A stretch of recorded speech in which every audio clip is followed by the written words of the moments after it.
फूलों की खुशबू में एक जादू होता है और जब बात आती है जैस्मिन फैमिली की तो हर फूल का अपना अलग चार्म है। आज मैं आपको जिस फूल के बारे में बताने वाली हूँ उसे हम प्यार से जूही कहते हैं। लेकिन क्या आप जानते हैं जूही के और भी कई नाम हैं। हिंदी और मराठी में तो इसे जूही कहते हैं, बंगाली लोग इसको जुई कहते हैं और तमिल में इसे कोडी माली। तो इस तरीके से इंग्लिश में इंडियन जैस्मिन मानते हैं हम इसे।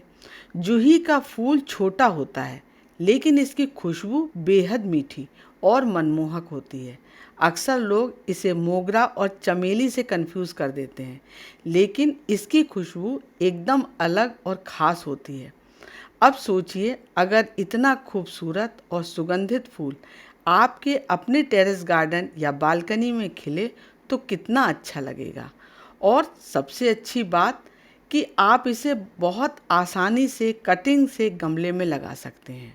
जूही के फूलों से बनने वाली माला और गजरे पूजा में काम आते हैं और इसकी खुशबू से बने इत्र बहुत मशहूर हैं। आयुर्वेद में जूही के फूल, पत्तियाँ और जड़ें सब दवाइयों में इस्तेमाल होती हैं। इसका फूल घर में नेगेटिव एनर्जी दूर करने में और पॉजिटिव वाइब्स लाने का भी माना जाता है दोस्तों। तो अब सोचिए, इतना काम आने वाला और सुगंधित पौधा अगर आपके गार्डन में खिले तो कितना अच्छा लगेगा। तो बस थोड़ी सी जानकारी चाहिए इसके लिए और इसको हम अपने बगीचे में आसानी से लगा सकते हैं। दोस्तों, इसको लगाने के लिए कब लगाएं? जूही की कटिंग का लगाने का सबसे अच्छा समय है बरसात से लेकर के अक्टूबर तक, जब हवा में नमी रहती है। और दूसरा मौसम एक होता है जब आप फरवरी मार्च, उस मौसम में भी बहुत अच्छा होता है जब आप लगा सकते हैं इसको। जूही की कटिंग का सही टेम्परेचर है 20 डिग्री सेल्सियस से 32 डिग्री सेल्सियस।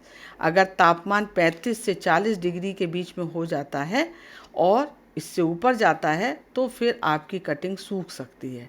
और 15 डिग्री सेल्सियस से नीचे होने पर जड़ निकलना आपका बहुत धीमे हो जाता है। इसलिए कटिंग हमेशा हम लोग ऐसे मौसम में लगाते हैं जबकि हवा में नमी रहती है। ऐसे में लगाने पर कटिंग जल्दी लग जाती है। जूही की कटिंग लगाने के लिए दोस्तों हमको एक स्वस्थ पौधे की कटिंग चाहिए होगी।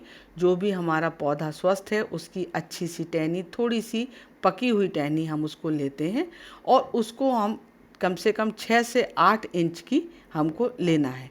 कटिंग जो है लेते समय ध्यान रखेंगे कि नीचे से हमको इसको तिरछा काटना है और जितनी भी इसमें पत्तियां आई हुई हैं नीचे वाली, उनको एक एक करके सबको हटा देना है। और चाहे तो आप कटिंग के नीचे वाले हिस्से पर दालचीनी पाउडर लगा लीजिए, या आपके पास कोई रूटिंग हार्मोन है उसको लगाइए, और या फिर आपके बगीचे में ही एलोवेरा का जेल है तो उसको आप इसमें लगा सकते हैं, जिससे कि आपकी जड़ें जो हैं वो जल्दी से निकल आएंगी और बहुत ही मजबूती से आपका पौधा तैयार हो जाएगा। और इसके लिए जो आप गमला लेंगे, कटिंग के समय आप कोई छोटा गमला भी ले सकते हैं। और यदि आपको सीधे वहीं पे लगाना है मेन गमले में, तो फिर उसके लिए 8 से 10 इंच का गमला होना चाहिए और मिट्टी इसकी बहुत हल्की और ड्रेनेज वाली होनी चाहिए, यानी आप पानी डालें तो वो तुरंत निकल जाए। तो इसके लिए 40% आप उसमें रखिएगा बगीचे की मिट्टी और उसमें 30% मिलाइएगा गोबर की खाद, 20% नदी की रेत मिलाइएगा और 10% आप इसमें नारियल की वो मिला लीजिएगा कोकोपीट। उससे क्या होगा कि आपका उसमें रहेगा। अब इसको कटिंग को आपको काट करके, तिरछा काट करके, फिर आपको हल्के हाथों से इसको लगा देना है बीच में गोला करके अपने गमले में, और फिर पानी दे देना है। कटिंग को आपको दबा देना है जिससे कि आपकी कटिंग जो है वो हिले नहीं, और इसमें पानी आपको डालते रहना है ताकि नमी बनी रहे। इसमें 2 इंच गहरा आप इसको लगाइएगा जब कटिंग लगाएंगे, ताकि जो है वो नोड वाले हिस्से जो हैं वो थोड़े से अंदर चले जाएं, 1-2, ताकि जो है आपकी उसमें जड़ें बन सकें और आपका कटिंग भी अच्छे से लग सके। और इसको आपको बहुत जल्दी यदि आप लगाना चाहते हैं कटिंग को, तो आप इसे पॉलीथीन बैग से भी ढक सकते हैं अपनी कटिंग को, गमले को तो फिर आपके थोड़ा और जल्दी निकल आती है, ग्रीन हाउस जैसा माहौल बन जाता है और उससे आपकी कटिंग जल्दी जड़ पकड़ लेती है। दोस्तों, गमले को छांव वाली जगह पर रखिएगा और मिट्टी हमेशा नम रखिए जब लगाने के बाद, लेकिन पानी नहीं भरे रहना चाहिए। सबसे अच्छा होता है कि यदि आप इसे स्प्रे बॉटल से पानी दीजिए तो बहुत ज़्यादा पानी नहीं होगा और करीब 20 से 30 दिन में नई पत्तियां निकलने लगेंगी आपकी इसमें, और यही संकेत है कि कटिंग ने आपकी जड़ें पकड़ ली हैं और आपका पौधा तैयार हो गया है। धीरे धीरे फिर आप 1 सप्ताह बाद ही अपनी कटिंग को धूप में रखिएगा और उसको धूप में जाने की आदत हो जाएगी।